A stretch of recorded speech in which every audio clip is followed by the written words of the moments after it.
এক দেশে এক বৃদ্ধ সাধু থাকতেন।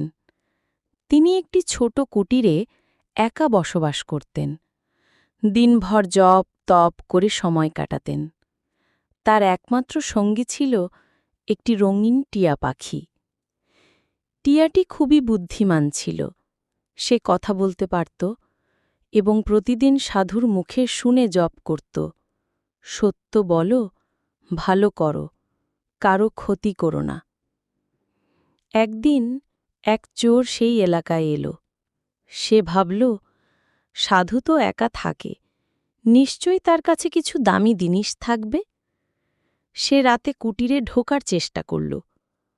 তখন টিয়া পাখি জোরে চিৎকার করে বলতে লাগল, সত্য বলো, ভালো করো, চুরি করো না, চুরি করো না। চোর ভয়ে পেয়ে গেল। সে ভাবল, এই পাখি যদি এমন করে চেঁচায়, লোক জেগে যাবে। সে পালিয়ে গেল।